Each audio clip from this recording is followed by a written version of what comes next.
ضلع سدی پیٹ میں بھارت راشٹریہ سمیتی کی جانب سے آج اسمبلی کے جاری اجلاس تک BRS کے رکن اسمبلی جی جگدیش ریڈی کی معطلی کے خلاف پارٹی قائدین اور کارکنوں کی جانب سے زبردست احتجاجی مظاہرہ پارٹی امور انچارج وی پرتاپ ریڈی کی قیادت میں کیا گیا، جس میں سابق صدر بلدیہ NC راجامولی گپتا، محمد ذکی الدین نائب صدر، محمد نواز میرا صدر ٹاؤن کمیٹی، ڈاکٹر پی ملیشیم ضلع پریشد سابقہ رکن اور دوسرے قائدین احتجاج میں شریک تھے۔ اس موقع پر خطاب کرتے ہوئے انہوں نے کہا کہ حکومت نے ہٹ دھرمی کا رویہ اختیار کرتے ہوئے پارٹی کے رکن اسمبلی سابق ریاستی وزیر جی جگدیش ریڈی کو معطل کیا، جو کہ غیر جمہوری امر ہے۔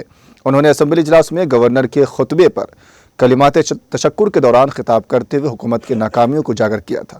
اس سے بکھلا کر حکومت نے انہیں معطل کر دیا۔ پارٹی اور عوام اس کی شدید مذمت کرتے ہیں۔ انہوں نے جگدیش ریڈی کی معطلی کو فوری برخاست کرنے کا مطالبہ کیا اور کہا کہ ریاستی حکومت اپنی ناکامیوں کو چھپانے اپوزیشن ارکان کو نشانہ بنا رہی ہے۔